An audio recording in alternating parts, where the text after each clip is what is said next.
Hey kids, welcome back to Smith Motor Works.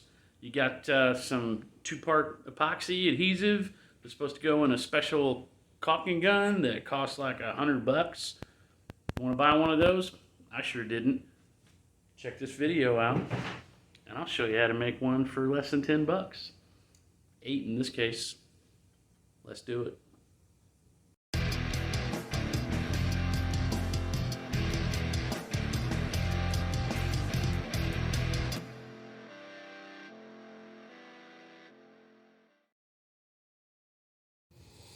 Okay, so here's why we're doing all this. Normally, the adhesive that I'd use in the past is just a single tube, like tub and tile caulk, whatever, gutter sealant, and it just uses your regular old caulking gun. You stick it in there and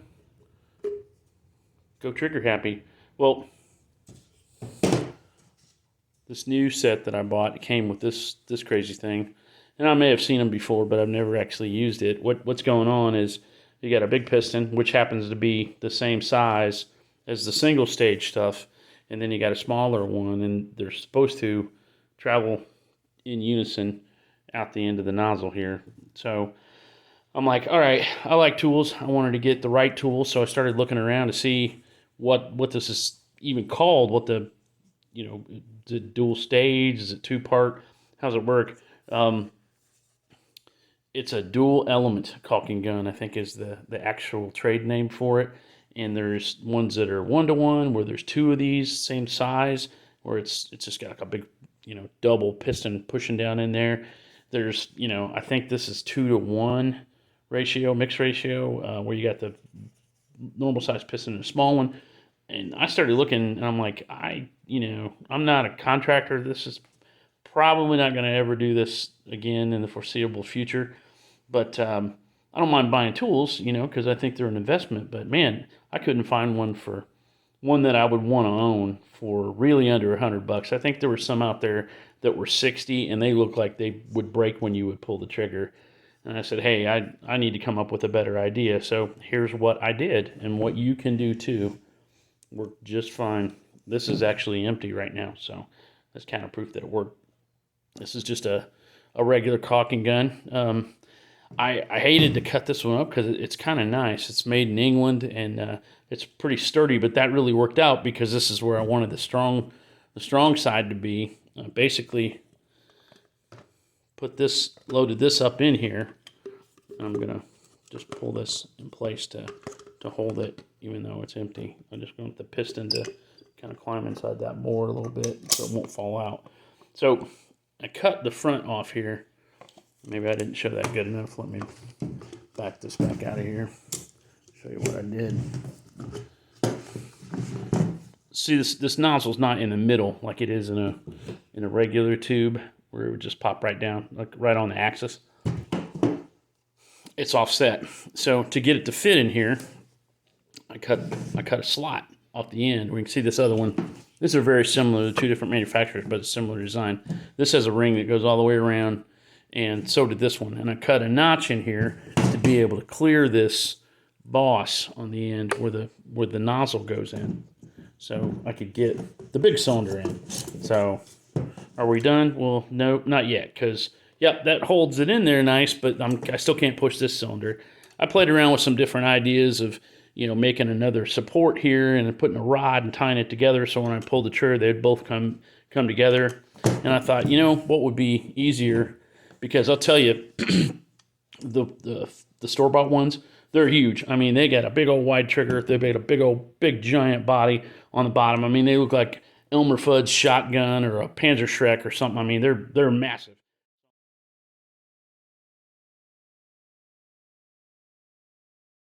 I'm like, oh, well, obviously if this is kind of bulky, it should be okay because I'm just putting these in holes that I drilled in concrete to set the anchor so I can bolt up my two-post lift.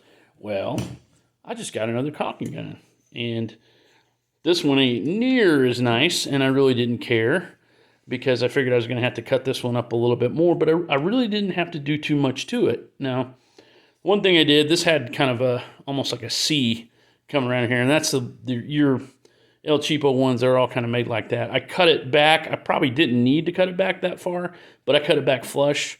And then I notched this off the top here because I thought it was going to interfere with the body of the primary gun here. But I didn't need to do that either. Now, the big modification that I did here was to the piston. Now, the piston was basically the same size as the stock one in this, and I kept it all. And I could have cut that down or something. You don't want the end of this rod kind of sticking out past it. You want a flush, flat surface here to push in, because it'll poke a hole in that piston if there's any resistance. Poke a hole in the cylinder, the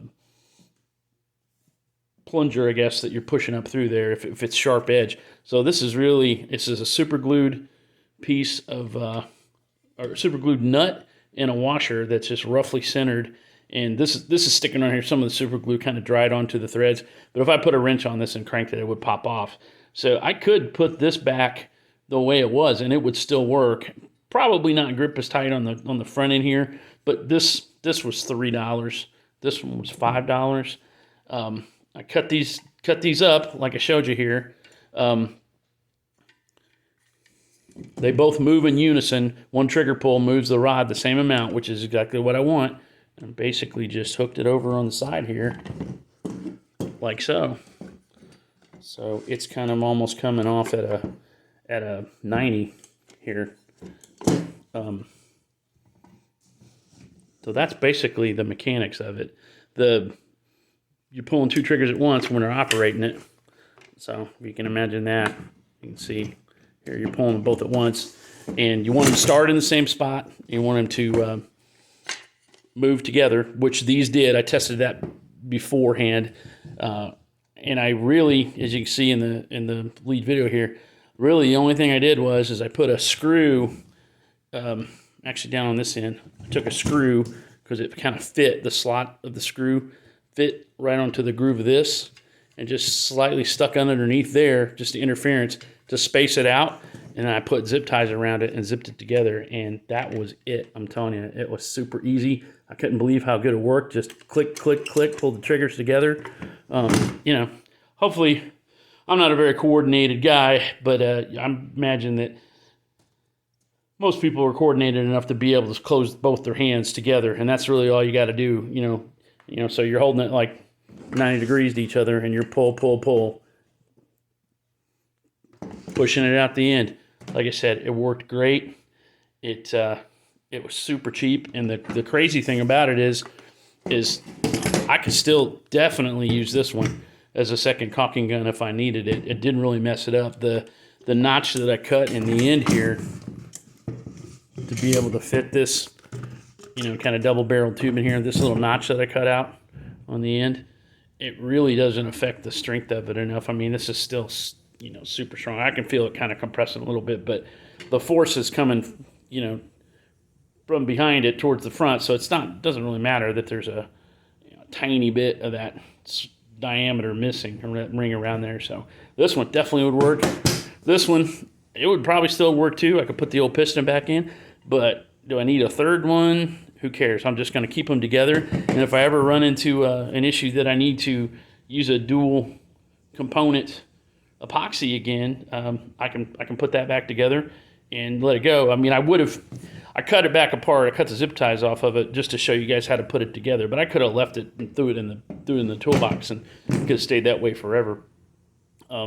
Zip ties are cheap. If you wanted to get trick, and of course that was my first nature, I thought, well, I'm gonna tack weld some tabs onto here and screw it together so I can disassemble it or do something fancy. You are more than welcome to do that, and if you like that kind of stuff, you can take it to the max. But for me, I wanted to move on to the next project, so I made this kind of a mock-up form. But I'm telling you, it's super strong and it worked really good. And you don't need to use these exact styles. You could use two of these actually and get the same result. You might have to turn them to, instead of where they're 90 degrees, they may have to be 180 out, like so. You might have to lay them flat to get it to work if you got two of these kind of half barrel ones. But you get the concept of it. Just hook two of them together.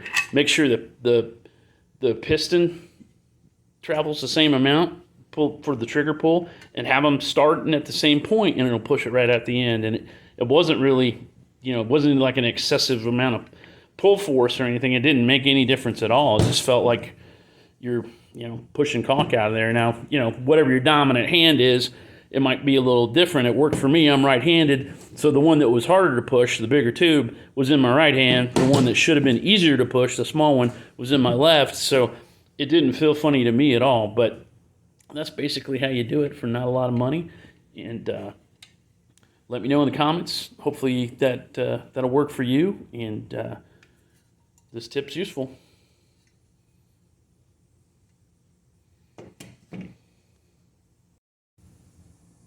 Okay, if you do all that, this is what you're going to end up with some variations, of course, as we mentioned.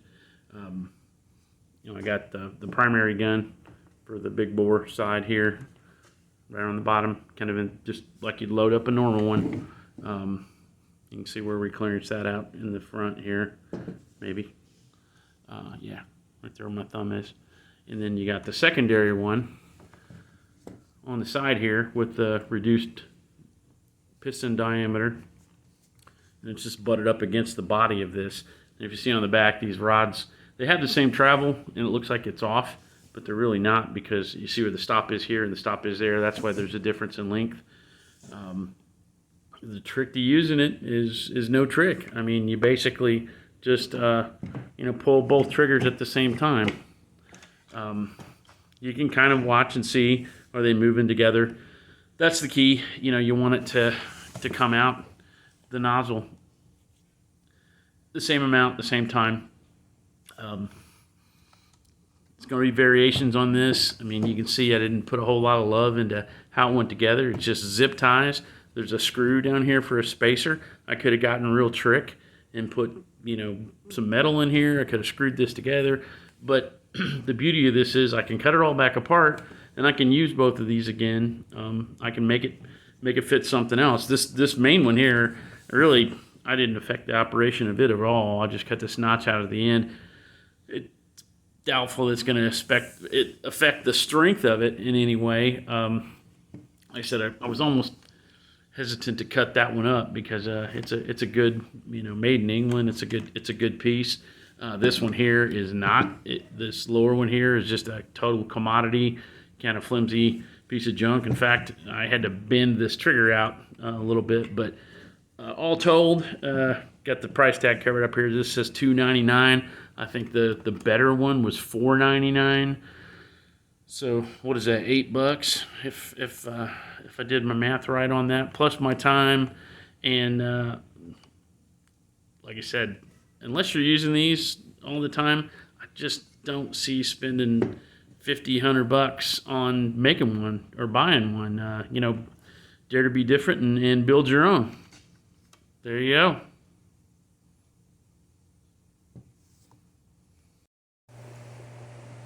Okay, so the next question is, why would you do this at all? Well, in my case, I got one of these low-rise MaxJax before I built the big building here, and used it in my attached garage. They're pretty good. I mean, if you need to do brake work, you can work underneath the car on a mechanic's chair. I mean, even if you're a pretty tall guy, your torso is what's sticking up underneath there. So unless you're built like string bean or something, you're going to be able to get underneath there without a whole lot of problem. Just like I said, getting it off the ground to do brake work and whatnot. Even if you got to get underneath it with a creeper, they're better. I'm not trying to advertise these things. I'm just telling you why I did it. Because the beauty of these things, unlike a two-post lift, which unfortunately these cost about the same amount, but if you got a low ceiling, this is really all you can do. If you want to, be able to get underneath the car and not just pick it up. The beauty of them is that you can move them around. And the way you do that is you put anchors in the floor, and it's got 5 bolts on each column. There's the other side over there.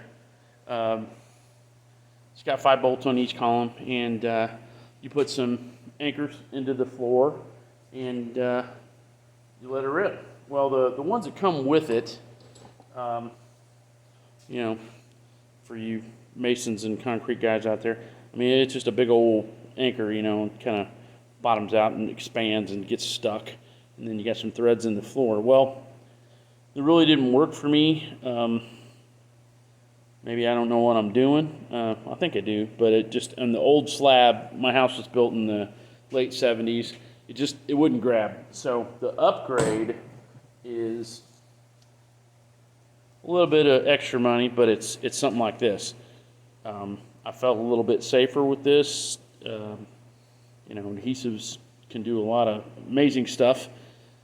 So you drill it in, you fill it up with adhesive, you put that down in there, and of course these are already set, but you're more or less kind of bonding it to the slab, and you got threads on the big end here, and it's these flutes down the side is where the adhesive goes and grabs onto it, and it won't pull out. And I've had some in the little building for many years without issue. There's a torque spec for them, so you can kind of feel safe that they're not going to pull out. If it won't take that amount of torque, then obviously don't get underneath it. And I use stands, and I'm safe about it. I don't want to get smashed by a 2-ton vehicle. But regardless, the reason that we're doing all this is because what it used to come with when you bought that was something like this, just a single part anchoring adhesive.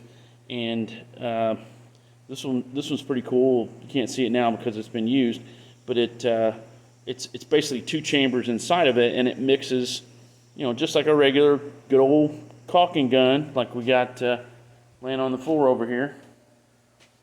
You know, push, pull, click, click. You know, stick that up in there, pull the trigger, and you're ready to rock. You squeeze that stuff out of there, and it's good. Well, you'll see why it's a problem, because in the meantime of me buying this from the company that invented it, which is called Danmar Equipment, well, their product was good enough that BenPak decided that they wanted it. So now the MaxJax is from BenPak. Now I don't know, you know, nothing's made here anymore. Some of the BenPak rotary, those guys are making that stuff here, and that's big money. That's cool, but you know, that's a little bit out of my price range. I want to be safe about this stuff, and this has got good reviews. I like them, but like I said, in the meantime, BenPak bought them, and I don't know whether this is BenPak. I don't want to blame it on anybody. It don't really matter, but the adhesive that they provided with these anchors, because it's a kit that you buy from them, I don't think this Wedget company is responsible for it. They're not selecting the adhesive, but the adhesive went from something that was pretty good, like this, I don't know, it's European, I'm pretty sure, but this is pretty good stuff, to something that is some Alibaba, no instruction, you're on your own kind of stuff. And it's a 2-part adhesive, and I didn't have a gun that could apply that stuff. So this is what we're going to make. Let's do it.